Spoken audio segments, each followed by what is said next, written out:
দর্শক, আমেরিকা ইরানের সর্বশেষ খবর দিব। ইউক্রেন থেকে নেতাকাকুর দেশ কিভাবে গম চুরি করছে সেই খবর দেব। পাশাপাশি আমেরিকাকে মোকাবেলায় ইরান কি কি প্রস্তুতি নিচ্ছে সেই খবরও দেব। ট্রাম্প আবারও হতাশা প্রকাশ করেছে, অন্যদিকে ভ্লাদিমির পুতিনের চমৎকার বক্তব্যে ইরান আরো উৎসাহিত হয়েছে। সবকিছু মিলে নদীর স্রোত এখন ইরানের দিকে ছুটছে। খুব অনুরোধ থাকবে, বিএনপির যারা দেশপ্রেমিক ভাইরা আছেন, রাজনীতিকরা আছেন, আপনারা দেশটাকে বিভাজিত করবেন না। হাসিনার রাজনীতি তার পা দিয়েন না। হাসিনা এই রাজাকার ৭১ ইস্যু নিয়ে এত কুচলিয়েছে, যার জন্য তাকে মানুষ ঝেঁটিয়ে বিদায় করে দিয়েছে। এই প্রজন্ম এই শব্দগুলোকে এখন প্রচন্ড ঘৃণা করে। মাথায় রাখবেন, মানুষের গায়ে ট্যাগ দেওয়ার যে রাজনীতি, এটা এখন এই প্রজন্ম গ্রহণ করবে না। এই প্রজন্ম এখন ঘরে বসে আমেরিকায় কি হয়, লন্ডনে কি হয় দেখতে পায়। এই প্রজন্ম এখন আমেরিকা ইসরায়েল যুদ্ধে হরমুজ প্রণালী লাস্ট আপডেট কি সেকেন্ডের মধ্যে জানতে পারে। তাদেরকে ৫৪ বছর আগে ওই বানানো ইতিহাস দিয়ে আর ধ্বংস করতে পারবেন না, মগজ ধোলাই দিতে পারবেন না। দর্শক, চলুন চলে আসি আমরা আমাদের নিয়মিত আয়োজনে। সবচেয়ে বড় জিনিস হলো যে ইরান এখন আমেরিকাকে বেশ উত্তপ্ত বাক্যে আটকে ফেলছে। ট্রাম্প বলছেন ইরানের প্রস্তাবনায় তিনি অসন্তুষ্ট হয়েছেন, তিনি আহত হয়েছেন। তিনি বলছেন যে আমি আশা করিনি ইরান আমাকে এইরকম প্রস্তাব দেবে। তার মানে ইরান বলছিল যে যতগুলো বিষয় আছে আমরা আলোচনা করতে চাই, কিন্তু নিউক্লিয়ার ইস্যুটি সবার পরে থাকবে, এটি আলোচনার মূল থাকতে পারে না। দ্বিতীয়ত বলেছে হরমুজ প্রণালীতে ইরান টোল আদায় করবে, আমেরিকাকে হরমুজ থেকে চলে যেতে হবে, এখানে আমেরিকা থাকতে পারবে না, কোনোভাবেই থাকতে পারবে না। ৩ বলেছে ইরানের উপর যতগুলো নিষেধাজ্ঞা আছে প্রত্যাহার করতে হবে এবং ইরানের উপর আর কখনো হামলা করতে পারবে না, এটা গ্যারান্টি দিতে হবে।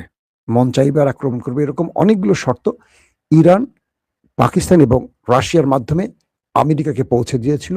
এই প্রস্তাবগুলো যখন ডোনাল্ড ট্রাম্পের কাছে গেছে তিনি অসন্তুষ্ট হয়েছেন, আর এই প্রস্তাবকে রিজেক্ট করে দিয়েছে আমেরিকার কি বলবো পররাষ্ট্রমন্ত্রী মার্ক রুবিও। তো এই পরিস্থিতিতে আমেরিকা নতুন করে বলছে যে তারা হরমুজ প্রণালী ছাড়বে না। এখন অনেকে প্রশ্ন করবেন, হরমুজ প্রণালী না ছাড়লে ইরানের কি ক্ষতি আর ছাড়লে কি লাভ? হরমুজ প্রণালী দিয়ে প্রতিদিন ইরানের কয়েক শত ব্যারেল, কয়েক হাজার না কয়েক লক্ষ ব্যারেল তেল পৃথিবীর বিভিন্ন দেশে যায়। প্রচুর তেলের ট্যাঙ্কার হরমুজ প্রণালী দিয়ে পৃথিবীর বিভিন্ন দেশে পাঠায় ইরান, তার জ্বালানি রপ্তানির মাধ্যমে তার দেশের অর্থনীতির চাকা ধরে রাখে। আমেরিকা মূলত পরিকল্পনা করে এসছে যে তারা এখানে বাধা সৃষ্টি করে ইরানের অর্থনীতির ১২টা বাজাবে, যাতে করে ইরান তার সেনাবাহিনী, পুলিশ বা সরকারি দপ্তরে বেতন দিতে না পারে। তার দেশের মধ্যে রেজিম চেঞ্জ ঘটাতে হলে অর্থনৈতিক সংকটে ইরানকে ফেলতে হবে। তাই আমেরিকা এখানে শক্ত নৌ অবরোধ তৈরি করে বসে আছে। এর মধ্যেও ইরান চেষ্টা করেছে তেল হরমুজের সামনে, মানে আমেরিকার নাকের ডগা দিয়ে তেল বিশ্ববাজারে রপ্তানি করতে। তো ইরান বলছে আমেরিকা যে পরিকল্পনা করে এসেছে সেই পরিকল্পনা বাস্তবায়িত হবে না। তার প্রধান কারণ হলো ইরান প্রত্যেকটা কাজের বিকল্প পথ খুলে রেখেছে। ইরান বলছে আমেরিকা যদি হরমুজ থেকে চলে না যায়, মানে আমাদের এই নৌ অবরোধ থেকে উদ্র করে না চলে যায়, আমেরিকার সামনে আমরা আরো বড় বিপদ তুলে আনবো। প্রয়োজন হলে বাবুল মান্দাব এবং হরমুজ প্রণালী দিয়ে সকল তেলের ট্যাঙ্কার বন্ধ করে দেব। পুরো পৃথিবীর কোনো তেল এখান দিয়ে আর আসা যাওয়া করতে পারবে না। তাহলে সেটা সামলাবে কি করে আমেরিকা? কারণ যখনই হরমুজ এবং বাবুল মান্দাব বন্ধ করে দেবে, তখন পৃথিবীর তেলের বাজার কোথায় গিয়ে ঠেকবে, এটা সবচেয়ে বেশি চাপে পড়বে আমেরিকা। গ্রীষ্মে আমেরিকার তেলের সংকট শুরু হবে। সেই সময়টা ইরান চাইবে পুরো এই অবস্থানগুলোকে হরমুজ, বাবুল মান্দাব বন্ধ করে দিতে।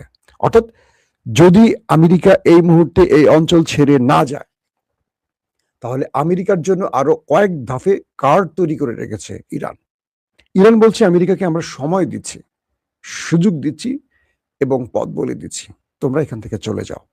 যদি তোমরা এখান থেকে না যাও, আমরা তোমাদের সামনে অনেক বড় জাল বিছাবো, যে জাল থেকে তোমরা বেরিয়ে আসতে পারবে না।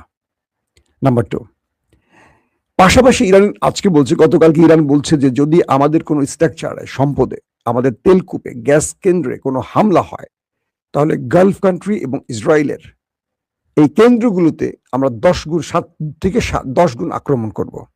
আজকে একজন বলছে যে ঠিক আছে 7 গুণ 10 গুণ বেশি হয়ে যায়, আমরা অ্যাটলিস্ট 4 গুণ করি, তোমরা একটা মারলে আমরা 4টা ধ্বংস করব, ইরানের পক্ষ থেকে বলা হচ্ছে।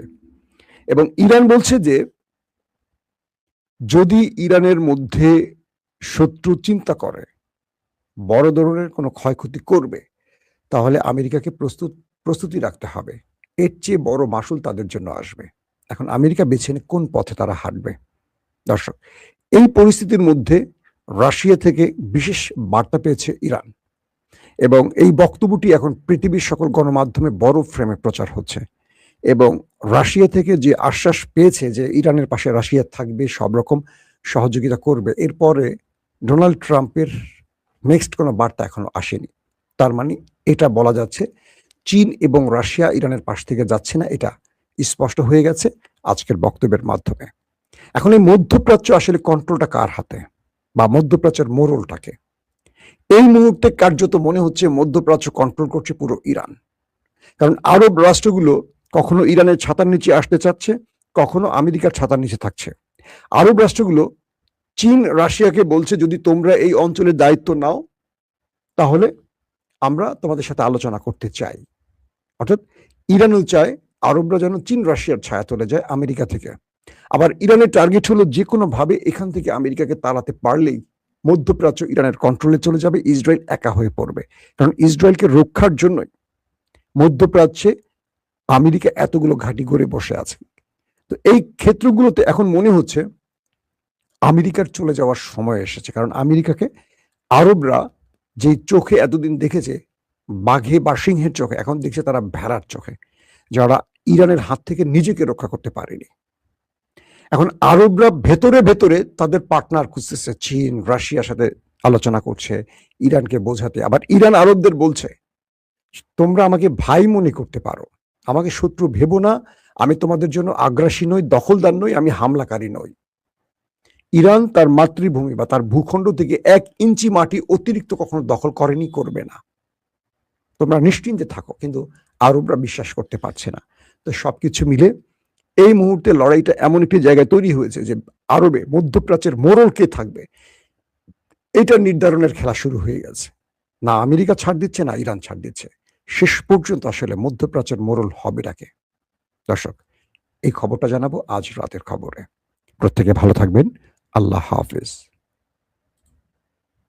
ওপেন দাইস মানে সত্যকে সত্য বলা, মিথ্যেকে মিথ্যে বলা।